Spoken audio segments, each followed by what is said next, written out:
one of these cases to think about what's a circle.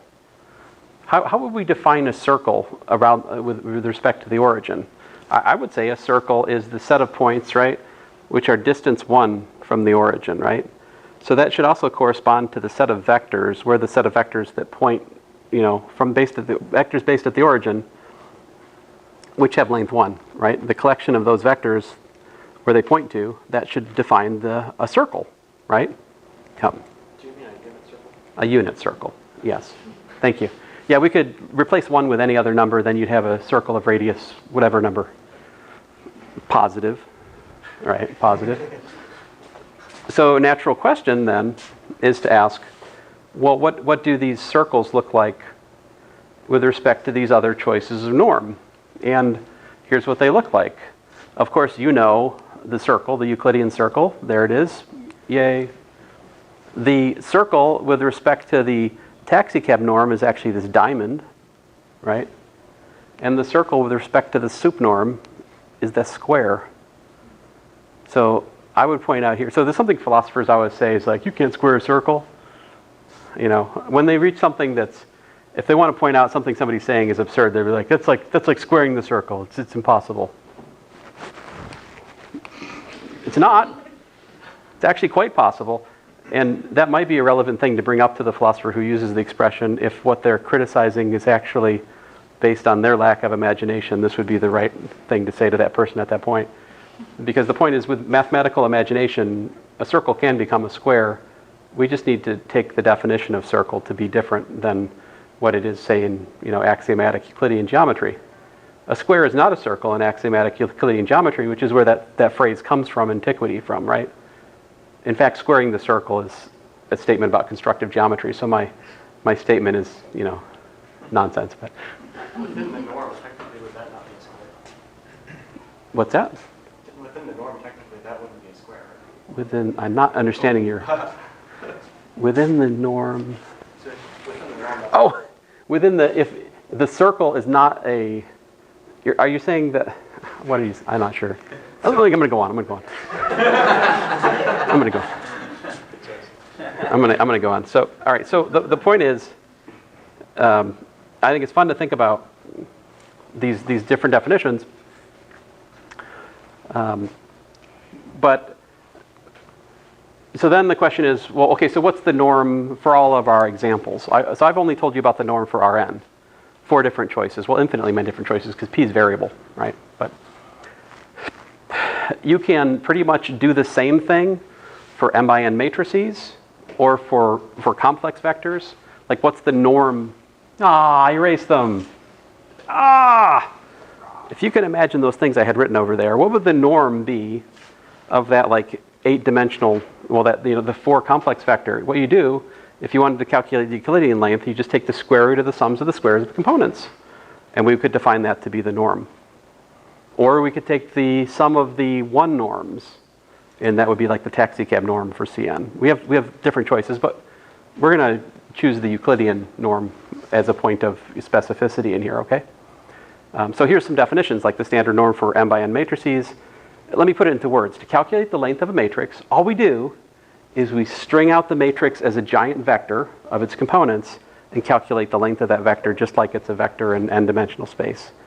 Okay, it's not n-dimensional space. If it's an m by n matrix, it's mn dimensional space, right? Like a 2 by 3 matrix corresponds to a 6-dimensional vector. That 2 by 2 matrix corresponds to a 4-dimensional vector. Don't ask me to picture it, right? Okay. But the cool thing is, you don't actually have to do that to calculate the length of matrices. There are some incredibly slick formulas. Like the length squared, first of all, for a complex vector, the length squared of a complex vector, you can actually calculate from taking, this is transpose. What is a transpose? Do you guys know? So we change columns to rows and rows to columns, right?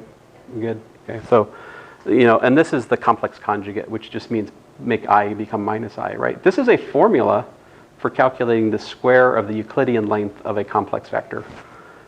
This is more interesting. The trace of a matrix is the sum of its diagonals. This formula actually gets you the sum of the squares of every component in the matrix. This product ends up putting that on the diagonal of this product. That's just a very slick formula for the square of the length of the matrix A. And similarly, this is the Hermitian conjugate, the dagger. That's a conjugate transpose. We need that there. So anyway, what I'm trying to say is if you end up with a homework problem that involves like calculating length of a matrix, don't string it out as an n-dimensional vector and do that. Instead, you use these formulas to make your arguments. It makes it way easier if that happens. Okay. What follows here is beyond the course this semester, so we'll just move past it. Okay, but this is just some comments about how to calculate the length in infinite dimensions. We have to look at the supremum of the values over the unit sphere. So this stuff right here is just, sometimes I cover it, sometimes I don't. I'm not going to right now. Okay? So moving on, inner product space. What's an inner product space? Well, inner products what an inner product is a generalization of the dot product. The dot product of two vectors, you guys know, right? The dot product of a vector with itself gives us the length squared, right? And we can also use the dot product to calculate the angle between vectors. In an inner product space, we can do the same, but instead of having a dot product, we have an inner product. And so this just formalizes the idea of dot product to what's called an inner product. It's symmetric. It is linear in the first component. It's linear in the second component. And you can pull constants out. It also is only zero. A vector with itself has inner product of 0 only if the vector is 0. So this is an inner product, which we probably won't need that much for a little while. It makes sense here in this part of the notes, but yeah. You can prove that the inner product satisfies. So if we there's a relation between the inner product and the norm. If we have an inner product, we can induce a norm. The way this works is just this, like the inner product of V. Excuse me, the norm of V induced from the inner product is just this. So this is the norm induced from inner product. So. And if that's the case, you can prove that that norm satisfies this relation right here. And then it turns out, and I won't prove that in here, but in linear algebra we do, that if it's an inner product, it has to satisfy what's called the Cauchy-Schwarz identity, which is this. And if you put that back up in here, then you're able to derive the triangle inequality for the induced norm. That's what's going on there. Let me go on. This is not really the point of today so much. So there's three different sort of competing, they're not competing, they're complementary, but different ideas to discuss distance, right, in a vector space, or in a more abstract context. So norm is the vector length, inner product is the generalization of the dot product. It's related to vector length in that way, right? But there's also something called a distance function or a metric. It is what it sounds like. It calculates the distance between 2 points. So by definition, the distance has to be non-negative. The distance from x to y is the distance from y to x. And if you go, from x to y and then you go from y to z, that distance has to be greater than or equal to the distance if you just went from x to z directly. So this is the triangle inequality for a metric. And finally, the distance from x to y is 0 if and only if x is equal to y. If you have a set that has a metric in this sense, a distance function, it's said to be a metric space. Notice that there's nothing about adding points in here. So we can define a metric space which is not a linear space. Like, you know what Euclidean distance is, right? What's the Euclidean distance? It's just, we learn it in middle school, right? The square root of the sums of the differences between the coordinates, right? The distance formula. If we restrict the distance formula to this table, right? This right here would be a metric space because the distance function restricted to the table will satisfy these rules. So any subset of a metric space is again a metric space. So metric space is a much more flexible concept than like the norm or the inner product, which involves the linear structure.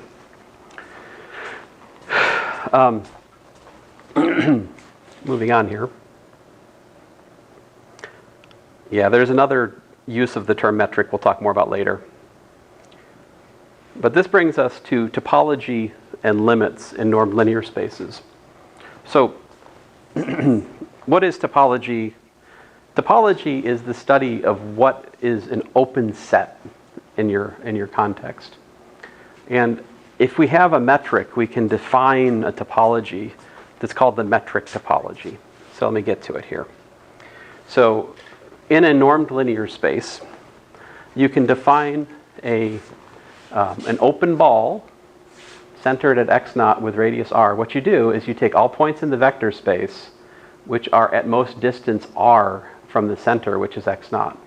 This defines an open ball. Now, a closed ball is, well, you just throw an equality, right? So you guys, like in the context of a plane, in just R2, an open ball would actually be what we usually call an open disk, and a closed ball would just be like a closed disk. And here, x naught would be the center of the disk. So here's the definition. If you have a point, x naught, in a set U, and there exists an r greater than 0, for which the ball of radius r centered at x naught is a subset of U, then we say x naught is an interior point of U. All right? When each point in U is an interior point, we say that U is an open set. So an open set is one, any point in that set, you can put a little open ball around the point, and that's still within the set. If there's any point where that's not true, it's not an open set. A closed set is one for which, if you take the complement of the set in the vector space, that's an open set. So like, you guys know, well, it's complement. Let me give you a couple of examples from like 2 dimensions is easiest. So this right here, I'm trying to give it all fuzzy edges, right? This would be an open set, because if I take any point like that, right, I can take a little open disk, and it's still within the set, right? On the other hand, if I had like one side of the set was solid and the others are dotted, well, then I'd be in trouble, right? Because if I take this point right here, there's no choice of r. There's no choice of r, which allows me to put that little open disk around that point inside the set, right? So that makes this point that's not interior. So if every point is an interior point, it's an open set. If there's even one point which is not interior, it's not an open set. What do I mean by complement? So, if I have, this is my set, right? So let's just say that closed disk like that. Is a closed disk the closed set? What's the complement of that in the plane? Let me draw the plane as if it has an edge, if you'll allow me. What's the complement of the disk? Everything else, right? So that's, and also notice that it doesn't include that edge, right? So it's actually fuzzy. Any point out here, you can put a little open disk out there, which is within the out there. So that means that the complement of the closed disk is an open set, which by that definition makes the closed disk, in fact, a closed set. Yeah. Your representation of the R squared is going to be like a dotted line on the outside of the box. Well, It's like an empty plane. here's where it gets interesting. The complement of R2 is the empty set. So that it is closed. Is the empty set open? It is, because it vacuously satisfies the condition. In fact, the open set is both open and closed. And R2 also is both open and closed. This is always the case in what's called the topological space. The whole space and the empty set are always both open and closed. If there's another set which is both open and closed in the space, that means that your space is not connected. But now I'm getting ahead. Not in this course either. I'm getting ahead in a different course altogether. So let me get back to this course. Because really, Now we're ahead in this course. yeah, now we're ahead. Yeah, we went all the way into the middle of next week. Good night. I'm really just trying to get to an idea here for today. We're almost done. I said we're almost done. Come on.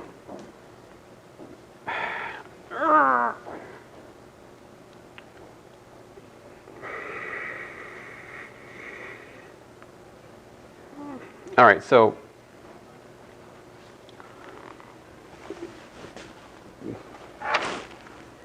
open ball is an open interval in the real line. An open ball is an open disk in the plane. An open ball in three-dimensional space is an open ball. So we just chose to generally call it open ball. A deleted open ball is missing the center point, and we say x naught is a limit point of a function f if and only if there exists a deleted open ball which is contained in the domain of f. So what this is a fancy way of saying is we're only going to call a limit point a point which contains infinitely many other points in the domain close to the point. All other points close to the point in the domain, right? So, yeah, and then if y naught is in the domain of f and there exists an open ball centered at y naught which contains no other points in the domain of f except y naught, then it's called an isolated point in the domain of f. And I think my definition of limit point's wrong. I think it's not that it's contained in domain of f. I think it's that it. This feels wrong, guys. I don't think this definition of limit point's quite right. Let me look at that. I'm gonna double check that later. But anyway, a limit point is a point where we can take a limit. Isolated points are points that are they sound like isolated. So if you look at the ball around an isolated point, if you make the ball small enough, it's just that point, right? And a boundary point is a point in the set which contains points both inside and outside the set. That's a boundary point. No matter which ball, whatever radius we pick, there's always points both inside and outside that makes it a boundary point. So all of this brings us to be able to define the limit of a function from a normed linear space to a normed linear space, right? So the definition of the limit of a function depends on us understanding how to, like you guys remember, in Calculus 1, how did we define limits? It involved absolute value, right? The reason for that is absolute value calculates the distance between points, right? Now, we probably didn't define limits carefully in Calculus 3 because there are our hearts elsewhere there, right? But if you were to, you would have had to use the distance between points in R3 to define the limits there as well. So this, we're going to look at this next time, but this is the definition of the limit of a function from like a normed linear space to a normed linear space. And what we're going to do next time is prove that all of the limit laws still work. Like you can calculate the limit of a function from a normed linear space to a normed linear space in much the natural ways that you'd expect, all right? The reason we need to do this is we're working up to defining the derivative of a function from a normed linear space to a normed linear space next time. And the class does not remain at this level of abstraction the whole time. This is a very bad impression for you who've not had linear algebra, because we do not stay at this level of abstraction the whole time. If you look ahead, you'll see it's worse. But it's okay. If you can do the homework, it's going to be okay. I remember in the grading that you guys haven't had linear algebra, so do not despair. Like it's not. I don't want to say this class is only for people who have had linear algebra, right? So, you know, I will remember that. One other thing before we stop is this definition of limit, right? It's based on the open ball right? Basically, it's essentially, if you look at it really, it's based on our notion of what's an open ball around the point. So here's my question for you. If we had something was an open ball with respect to the Euclidean norm, right? Okay, so like over here in my examples, I made these open disks, right? Could you also come to all the same conclusions using diamonds? Like what if your definition of interior point was there's a little diamond, a little diamond with dotted edges that's around the point, and that defines it being interior. It's pretty easy to say that would be still the same. How about a square? Little arbitrary squares. Same thing, right? Or smush circle. So you can easily see that the notion of interior point in Rn is independent of your choice of norm, which means then that the metric topology in Rn is independent of your choice of norm. Which means then that the limits that you build, and we're going to build them with Euclidean, with usually, when we ever do anything, it's usually either Euclidean or the one norm, but there is a theorem that says that a set is all of our different choices for topology in a finite dimensional vector space, they're the same.